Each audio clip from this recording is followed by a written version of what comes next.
What is up, guys? We're back with another video, and today we're taking a look at this CPU cooler right here, which is the DeepCool AK500 Zero Dark. So let's go ahead and take a look.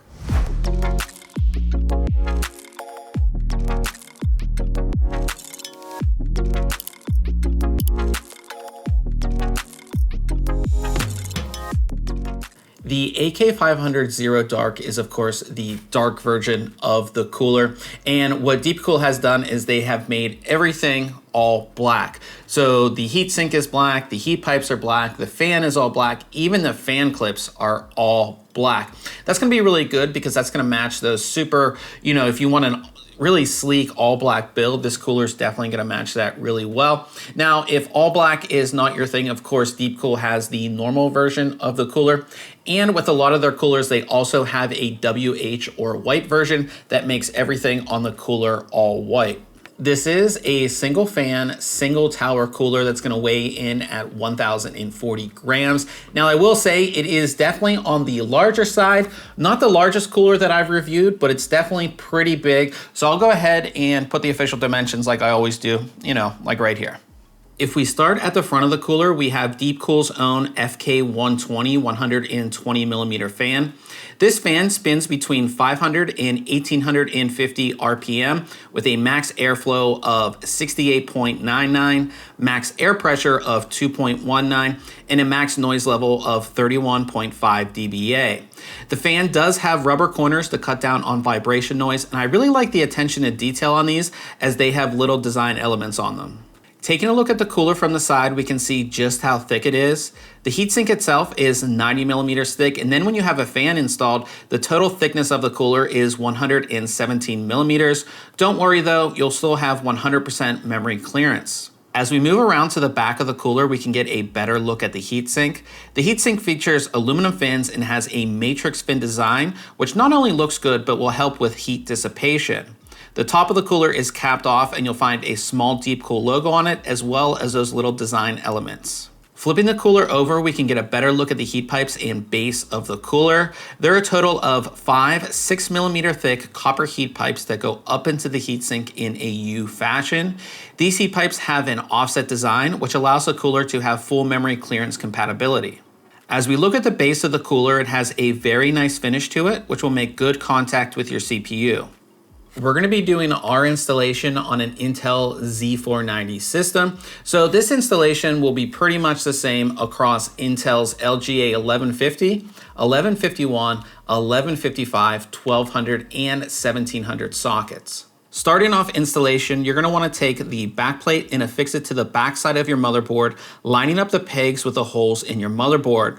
Our backplate was slotted for LGA 1200, but you may need to move the pegs for other sockets. Next, go ahead and take the mounting peg screws and screw them into the holes in the back plate. From there, take the Intel mounting bars and secure them on the peg screws as you can see in the video here. Apply the included thermal paste, and then before you go ahead and try to install the cooler, be sure to remove the front fan as well as the top cap. The top cap just easily pops off. Now carefully place the cooler on top of your CPU, lining up the mounting screws on each side with the pegs and the mounting bars.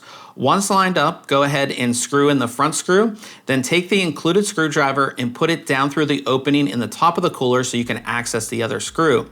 After you have the cooler secured, go ahead and reinstall the top cap as well as the fan.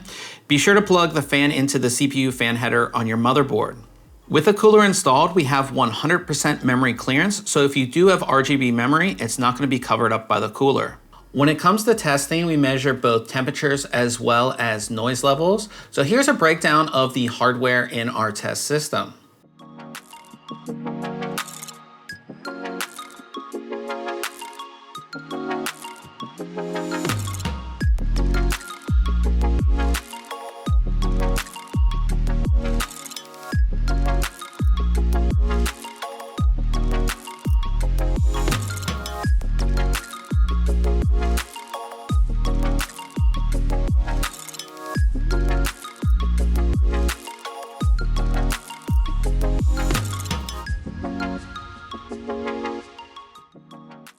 as we come to the end here, I really like that DeepCool has come out with these zero dark versions of their CPU coolers.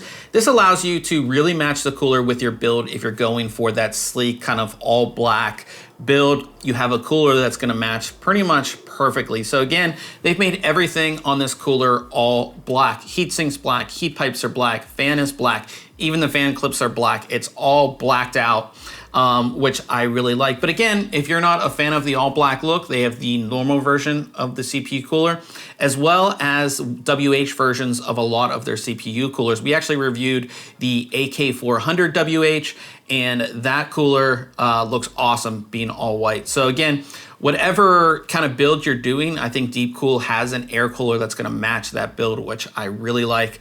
And then as far as performance goes, this cooler sat pretty much in the middle of the pack as far as performance, you know, compared to the 13 other coolers that are kind of in our test group. I think that's really good. It was a bit louder than some of the other coolers that we've tested, but again, it's kind of in that middle range as far as noise levels go, so it's not overly loud, but just a little bit louder than some of the other coolers that we reviewed. Now, as far as getting this cooler installed, I think installation took us like 10, maybe 15 minutes max. Super easy to get this cooler installed. You know, I didn't really run into any issues with installation. The instructions are extremely easy to follow as well, which I did like. And once you do have this cooler installed, it doesn't cover your RGB memory. So if you are somebody that does have RGB memory, it's not going to overlap and kind of make the RGB kind of non-existent in your system. I do like that as well with this. So this cooler is currently available on Amazon for $54.99, which I think is a really good deal considering the performance, ease of installation, and of course the awesome looks of this cooler.